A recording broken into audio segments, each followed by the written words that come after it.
It's beautiful, yes. But it's been difficult. It's not easy. I know it's not easy. I think that's the first ever challenge that I found in my life, which is not easy. Me, I'm a person that takes on anything. Yeah. I can take on any task or any whatever and I will not fail. Okay, I'm not saying I'm failing motherhood, but I'm saying it's difficult. Yeah. Yes, the boys are loving. Yes, it's beautiful to have babies and all. But raising another human being to be independent, but at the same time dependent on you. But they have their own brain. The brain that fights with you. But you're the one providing for the brain. To even wake up. But tell me why I invited you.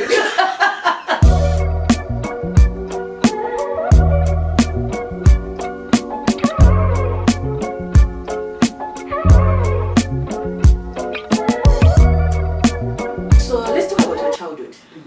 How was your childhood? Was it all roses? Have you experienced any bullying in school and all that? Yeah, at home it was roses. Still roses until now. But at school, in primary school, yes, I did experience bullying. And I'm still looking for that girl until today. I hope she sees me somewhere in Facebook. So when I was in primary school, there was this girl called Pretty. My mom's brother, my uncle, used to work at Lopels. So he used to give us this nice, Lopels way back when Zim was. Yes. The queen cakes that had pink things and the original cream donuts. Yes. So my mom would pick all that for us. So I don't know how that girl got to see that I get that kind of lunchbox. So she started every break time she would take my whole lunchbox. Yes. She'd take my whole lunchbox and I would eat. And she was big in body and I was very tiny. And then I would just keep quiet. And then at one point I tried to say, when everyone is going for break time, I don't go. I stay in class. And then still she would come and take, because Pretty was big. You know those people who are just like, let's say we're in grade 3, I'm like this, and this person is yes. And it was so bad up to a point that I started wee-weeing on myself in class. That's how bad it was. I wouldn't be able to go to the teacher to say, may I go to the toilet? I'll just cross my legs and wee-wee. It was grade 1, 2, 3, 4, 5, I think. Yeah. And then she stopped. Somewhere where a mother of a 13-year-old on the internet was saying her 13-year-old started wee-weeing in bed. Like years later after. And then later on she discovered that the child was also going through a lot and had been abused by the hand. Then as soon as I started, so wee-weeing in girls. Yes. It means something. There's trauma. Our mothers, maybe. They didn't no, our parents, it was just, because even if you go home and say, this one is bullying you, you'll be beaten. Why are someone taking your lunchbox when you're sitting? What is wrong with you?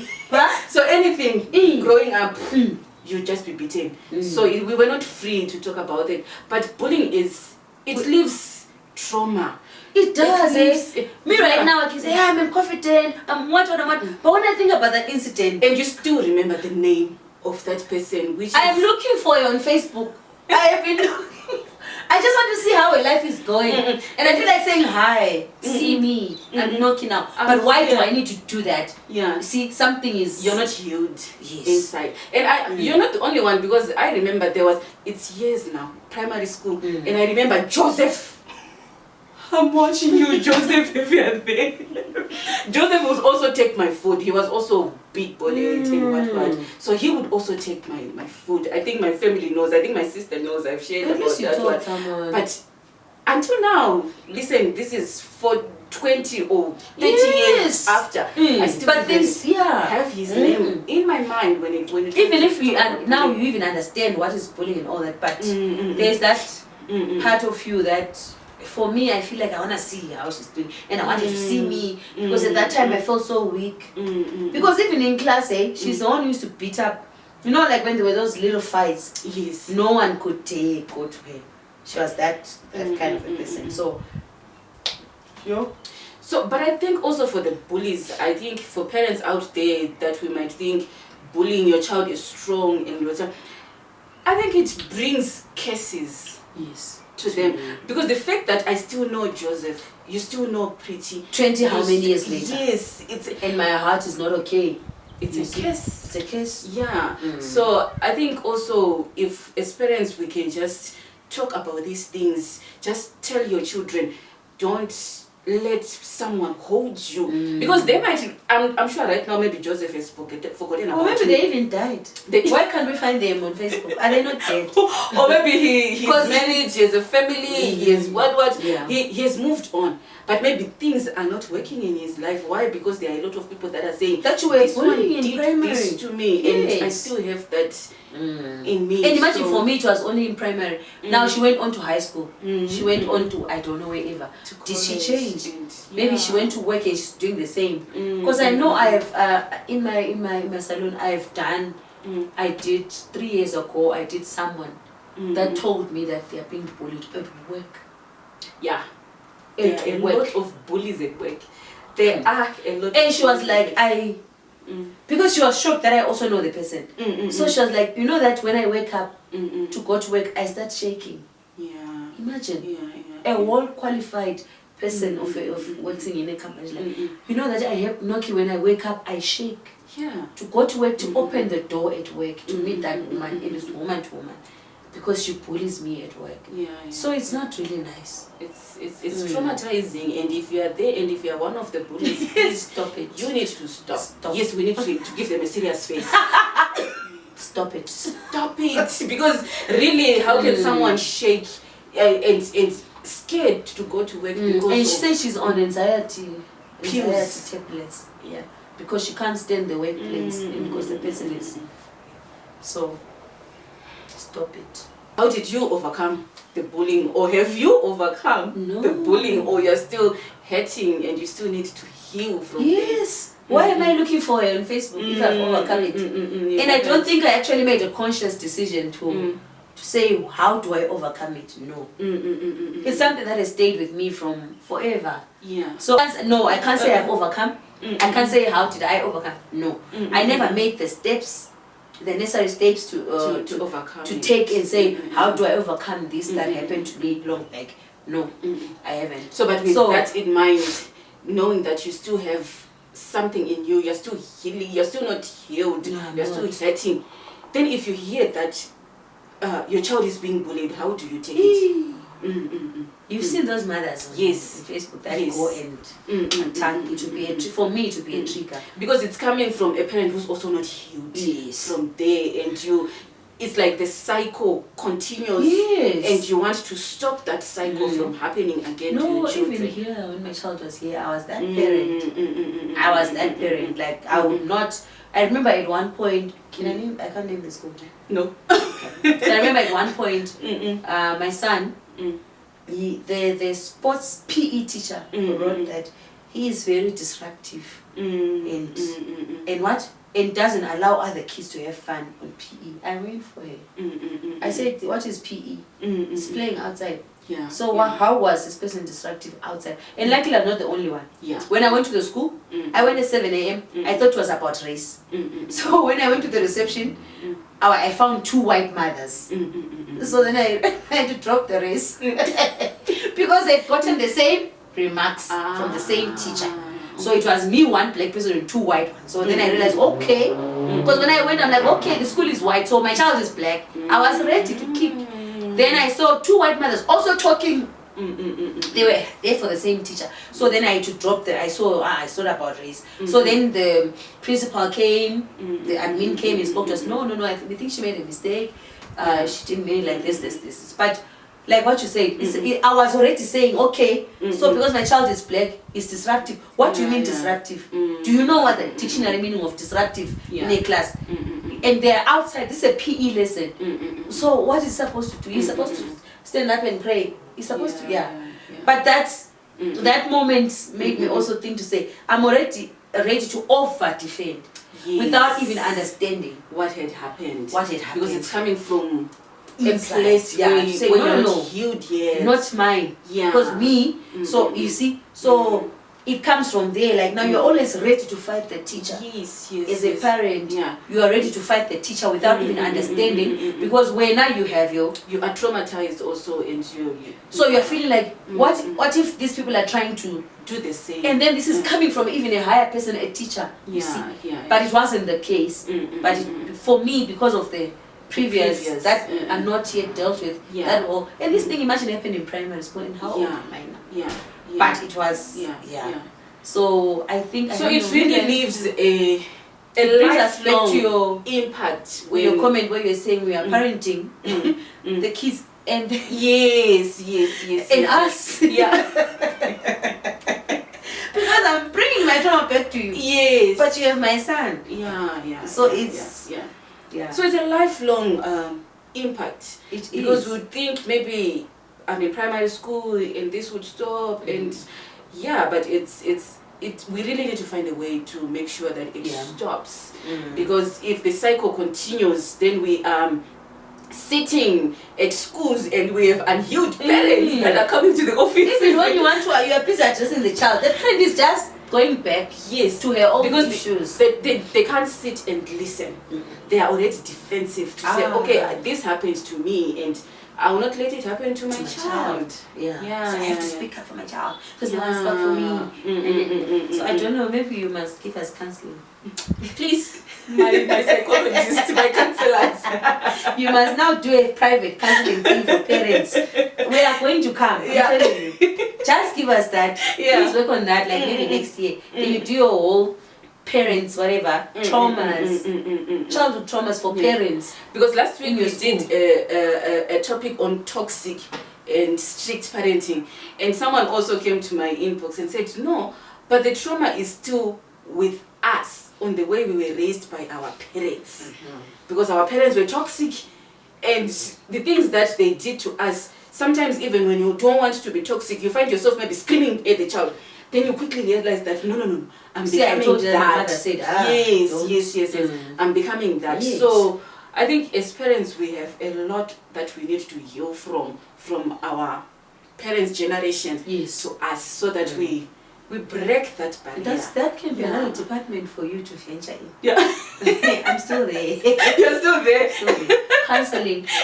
Pre-trauma, whatever for parents. You give us your session is costing this much. I come twice a month, I pay this much. It's not only money making, but also you'll be helping the because you understand already the kids. So it will be easier for you also to get into the trauma of the parents. It's true. I think let's move to lighter topics. This one was very heavy. It's very traumatic. So, but maybe you can tell us about your journey as Noki, as an entrepreneur. How has been your journey? No, the journey has been beautiful, but as well as challenging. Because so many relationships have been created in this journey. And mothers, sisters, we've made connections, to everything, actually, and everything. I'm like the headquarters of all the connections. Through my head to it. So it's been so amazing, and I've met clients that have become sisters, clients that would pour into me, I also pour into them. Tell me what you're going through, and I'm also telling them what I'm going through. And then we come sit down and we try and help each other to say, okay, how do we overcome this? How do we do that? So in that, then you create a relationship. And then the older women have become my mothers, because my mother is not here. So they would also be like, no, you're my daughter, I love the way you carry yourself around, and all that. And then also me, there are clients that have been broken. There are clients that have been going through a lot. Once you touch their hair, and then they are talking to you. So you also have to find a way to comfort, or a way to put just your 2 cents advice. So you're also a psychologist. In a way, I feel like that. I feel like that. I feel like I'm a counselor. I feel like I'm a psychologist and a social worker.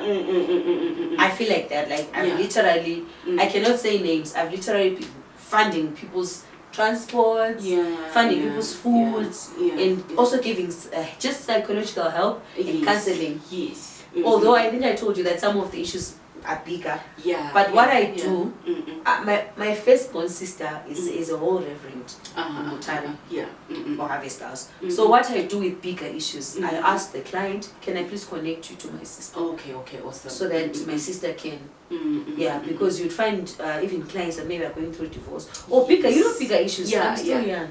So I told my sister already, and she agrees. So I connect them. Because my sister and her husband are all reverends and they are counselors. So some of the bigger marriage issues are like, oh me, this I.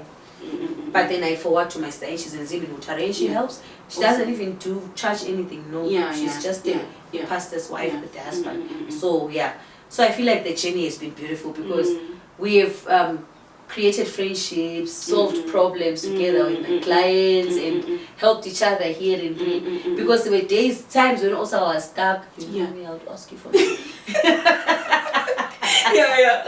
So even other clients would also come through, and I also come through for them. So the journey has been so beautiful. And you've created your small family. Through that.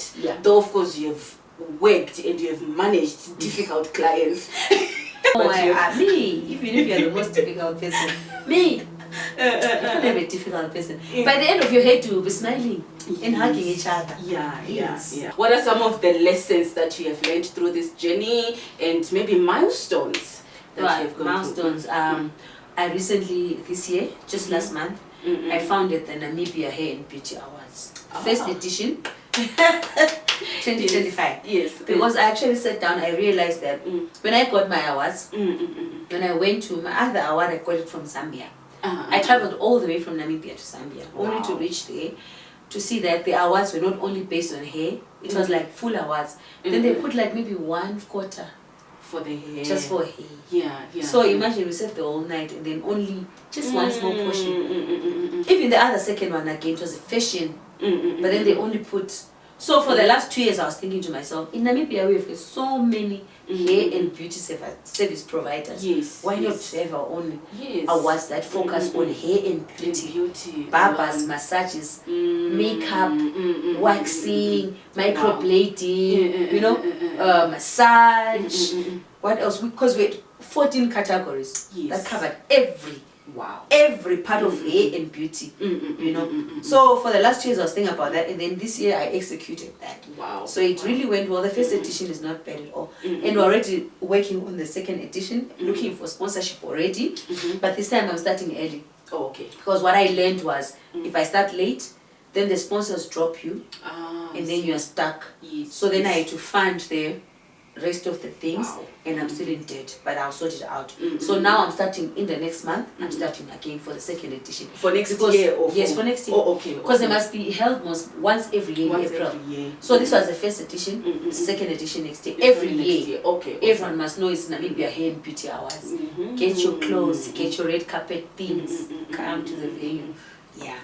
Awesome. So does it touch the whole of Namibia, or the whole of Namibia? That's the best dreadlock technician, the one who got the prize, was from Walvis Bay. And the people responded so well. The voting system was amazing. There were more than 60,000 votes coming through for their service providers. So you can see that this was a lacking thing in the community. Awesome. Even the best massage lady was Walvis Bay again. So it was not only Vinog, it's everywhere. Because voting was done through MTC. Awesome. Okay, awesome. And when you guys, when you are sitting with someone who's into beauty, now look at my face. They made me look like a doll. No, she looks nice. All right, and to the youths, I think I was speaking to you also saying last week there were about 2,800 graduates only at NAST. Not you now. Not you now. Not what. So everyone who's graduating, everyone, they have their certificate, they have their degree, they are waiting to get a job in an office, in the formal sector. So what advice would you give to our youths out there? And with the way the economy is going right now, the government already has a backlog of 5 years ago. And we're not dying yet. Even if we are growing up, we're not ready to leave our offices. And you guys can only leave your office at 60. At 60, imagine. So me, I would advise people just to try and develop a skill. Yes. And I feel like this should be earlier. Like I told you, by the time I was at UNAM, I was already braiding. Yeah. Me, I was braiding in between lessons. Yeah. You know? So, I don't know. I know there are some people that feel like they're made for the office and all that. Yes. So maybe you don't have to braid, you don't have to be a barber, but you can sell. You can be an entrepreneur. You can buy and sell. Yes. Women can do cakes. Go to Chinatown, guys. Yeah. I'm even plugging you right now. Go to Chinatown, get stuff, get dresses, get everything, Yes. and resell And while you're something. waiting. Yes. While you're sending your CVs, you know. You can't just sit and say, I'm a graduate, therefore I'm applying. Yes. No. Yes. Before you, these last 4 years, there are people that have been sitting for 4 years. Sitting at home. So let's do something. Cook, bake, go to Chinatown, get. You can even get panties and bras. Yes. You can even get stockings. You know, something. For guys, they can get suits. Yeah. And sell while they are waiting Yes. for a job to come. Yeah. If the job doesn't come, you know, then you become a business person. So we can't. Let's use our hands and brains. Yes. To think constructively about something that we do while we're waiting. Yeah. Because just sitting at home and waiting for a CV, if If you you don't take want to long, sell, you can be a waiter or a waitress. Yeah. That works as well. But then you keep throwing your CVs, your CVs somewhere else, until you get a job. Or Don't to just sit as a graduate. Don't just sit. Don't just sit. Do something. Or to just look within you, like you're saying, it's like a gift. Yeah. It's like inborn. So maybe someone may be sitting, maybe they have a passion, maybe they are sitting, they are doing nails, they don't even All know of us have something that we like. Yes, we all have. We all have something that we like gifted somehow. differently. Something that when you see, you're like, oh wow. All of us, look at you. How you started the school. Yeah. Because it's something that was inside of you. You knew that I love children. I love making a difference in children's lives. So all of us have something. There is no one that can tell me that they have nothing. I have nothing. Yes. All of us have something deep down inside of us. So you can look down inside and deep down inside of you and see what you like. You know. Then you go for it. Then you go for it while you're waiting for. Yes. Because hey, this economy is messed up. And we know how it is. Like you have to know someone who knows someone who will. So the more you wait, the more you get frustrated, and time is moving. And your CV has nothing on. Imagine if you wait for a year and your CV already says was a waiter at Sardinia, was a waiter at Temperature. That's something. You know. Oh, that's awesome. And again, I think if we do or we use our skills, you also help employ others. You see now. Because already you have people that are already working for you, and you are awesome. So let's dig deep and see exactly what can I do apart from this degree. The degree will help you exactly to open your brain, like she's saying, to help you to be an open-minded business person. But yes, we need to do something with our hands. Find a skill that you know you can do. And your younger self. That's my favorite question. Before we close off, what would you say to your younger self? To my younger self, I feel like I should have started earlier. Because if you look at other people that are entrepreneurs, when they tell you that they started, it was very, very young. No, but you didn't start late. Look at the people that are that we look up to. The KFC. They became millionaires at 60. My dear, we still have like 60, mama. at 60, at 70, at 50, some of these people. So we are still young. Okay, fine. We should say so. So we are still young, we're still fine. We still have 20, 30 years. To catch up. To catch up and to become millionaires. So we're still there. We cannot give up. I know we're not. Giving up is not an option. It's not a never. Thank you so much, Chichi, for having me here. This was amazing. Thank you.